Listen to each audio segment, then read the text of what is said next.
Donc on va voir dans cette vidéo la définition des énergies cinétiques, potentielles, de pesanteur et mécaniques, et donc voir justement l'aspect énergétique des mouvements. Puisqu'on est sur l'étude des mouvements, je vous rappelle que quand on étudie un mouvement, il faut bien définir le référentiel. Le référentiel, c'est l'objet de référence par rapport auquel on étudie le mouvement. Et il faut associer à l'étude du mouvement un repère d'espace, donc pour pouvoir pointer la position de notre objet d'étude, et une horloge qui permet de mesurer le temps. Et donc d'associer en fait le temps à l'espace. Donc on va voir le premier type d'énergie qui est lié au mouvement, c'est l'énergie cinétique. Donc c'est l'énergie que possède un corps du fait de son mouvement. Et sa définition que vous devez savoir, c'est énergie cinétique est égale à 1/2 de m fois v au carré. Donc m, c'est la masse de l'objet étudié, donc qui s'exprime en kilogrammes, et v, c'est la vitesse qui s'exprime en mètres par seconde, et l'énergie cinétique, c'est une énergie, donc elle s'exprime en joules. Par convention et par définition, l'énergie cinétique est toujours positive. On va voir que ce qui va nous intéresser, nous, c'est surtout la variation d'énergie cinétique qui pourra être positive ou négative, elle. Donc, la variation d'énergie cinétique, quand on a une variation en physique, on l'écrit delta, donc delta EC, c'est l'énergie cinétique finale moins l'énergie cinétique initiale, qui est égale à 1/2 de mv final au carré, moins 1/2 de mv initial au carré.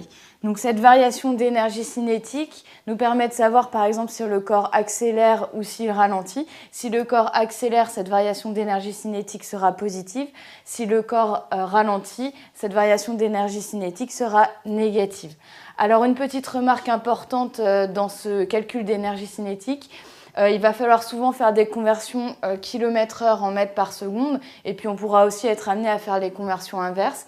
Je vous rappelle que pour passer des km/h au mètre par seconde, il faut diviser par 3,6, et pour passer des mètres par seconde au km par heure, il faut multiplier par 3,6.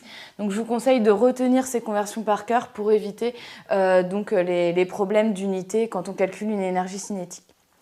Donc on va voir maintenant une deuxième forme d'énergie qui est l'énergie potentielle de pesanteur. Cette énergie potentielle de pesanteur est liée à l'altitude en fait.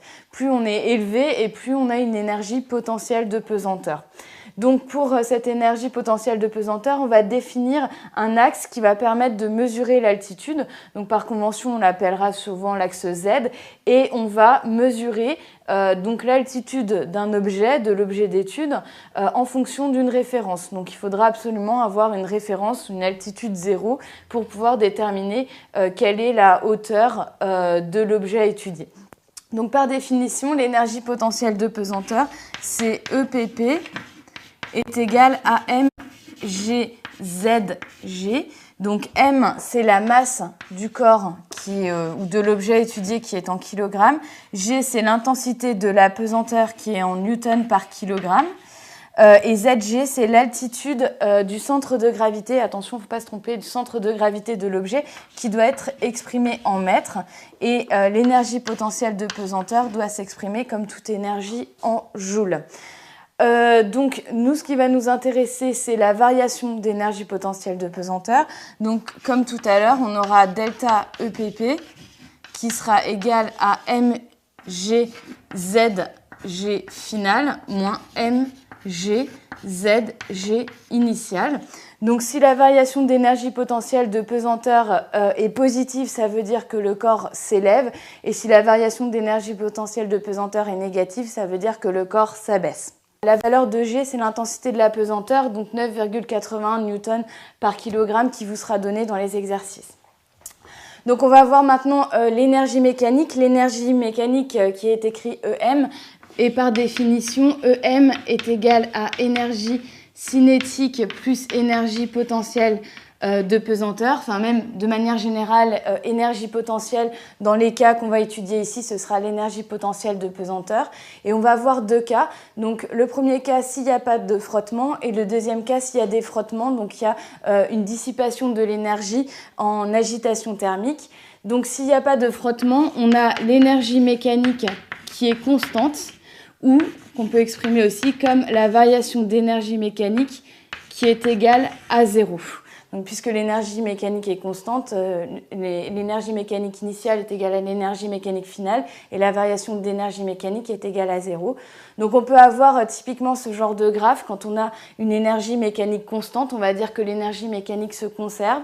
Donc une énergie potentielle de pesanteur qui diminue, une énergie cinétique qui augmente et quand on fait la somme énergie potentielle de pesanteur et énergie cinétique, on a une valeur qui est constante dans le temps. Donc ces tracés sont obtenus dans le cas d'une chute, puisque l'énergie potentielle de pesanteur diminue, puisqu'effectivement l'altitude diminue, et l'énergie cinétique augmente, la vitesse augmente lors d'une chute.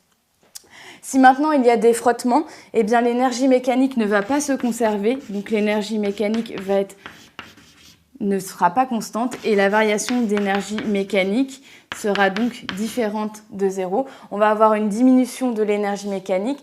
Donc j'ai représenté ici les graphiques que l'on peut avoir pour l'énergie potentielle de pesanteur, l'énergie cinétique et l'énergie mécanique en fonction du temps quand on a des frottements. Donc on se rend compte que progressivement la somme de l'énergie cinétique et l'énergie potentielle de pesanteur diminue et la différence entre cette valeur-là, la différence qu'il y a ici entre l'énergie mécanique au départ et l'énergie mécanique à un instant T correspond à l'énergie qui a été dissipée sous forme d'agitation thermique du fait des frottements.